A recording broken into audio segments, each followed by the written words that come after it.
You may think that you're an introvert, but did you know that there's maybe 4 types of introvert according to a study? So by the end of this video, we're going to be able to figure out which type of introvert you may be. Psychiatrist Carl Jung came up with the concept of introversion and extroversion in the early 1900s.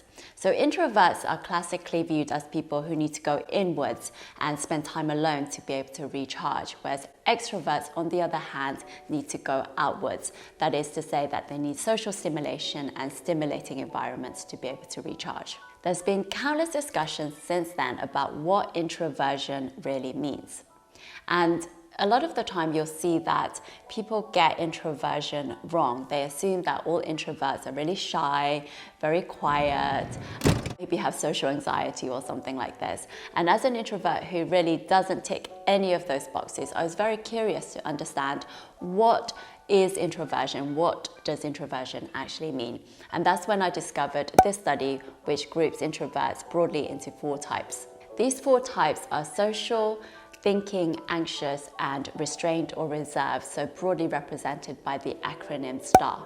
Professor Cheek and his colleagues at Wellesley College surveyed about 5,000 people and asked them about things like such as a preference for solitude and also a tendency to daydream, and that was how they developed this particular model. The first type is the social introvert. Now, don't be fooled by the name. It does not mean an introvert who is sociable. What it refers to is someone who is introverted when it comes to social situations. If you prefer spending time alone, or if you do socialize, then you typically socialize with 1 or 2 very close friends or family members, then you may be a social introvert. So for example, on a Saturday night, the thing that you enjoy doing the most may be to lay on the sofa and read a book, or just have a Netflix binge by yourself.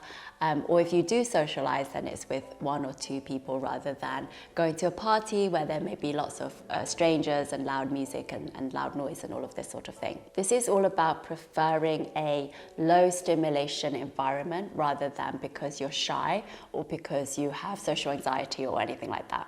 The next type is the thinking introvert. So if you prefer to be thinking, self-reflecting, daydreaming, and getting lost in the rich inner world of your mind, then you may be a thinking introvert. This type of introversion is characterized by the tendency to want to go inwards, to think and to daydream and to be creative. So whilst you may be actually quite a sociable person, your preference is to have a lot of that alone time so that you can do that thinking and self-reflecting and daydreaming.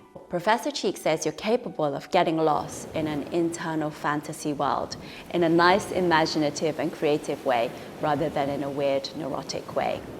Now let's talk about anxious introverts. So if you lack confidence in your social skills and maybe you feel a degree of self-consciousness or awkwardness in social situations, then you may be an anxious introvert. This type of introversion is less by choice, so it's not like the first one where it's solitude by choice.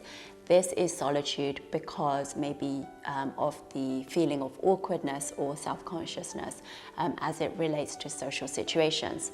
You may also have a tendency to ruminate as well, which is to say you think about the same things over and over again. So you may be replaying scenarios in your mind of things that have gone wrong or future situations where you imagine all the things that can go wrong, and you get lost in sort of this spiral of negative thinking. The stream of negative thinking may also be affecting your ability to sleep properly as well, because you're struggling to stop that stream of negative thoughts.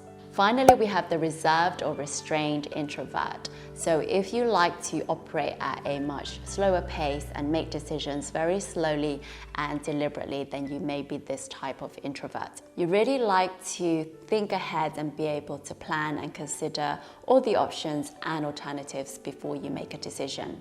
You take most things in life pretty seriously, and you prefer sort of routine and your habitual kind of creature comforts rather than stepping into novel situations and into lots of different adventures. Professor Cheek and his colleagues actually suggest that we use one of these specific types when describing introversion. So for example, I would say that I'm a thinking introvert.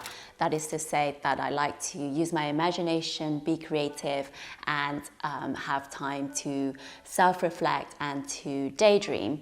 But actually, I really enjoy social situations and socializing generally. So really, it's just a case of when I want to be alone, it's because I want to have time to be able to think and to self-reflect. You could be one or more of these types of introvert, and it is helpful to have a more granular understanding of your type of introversion.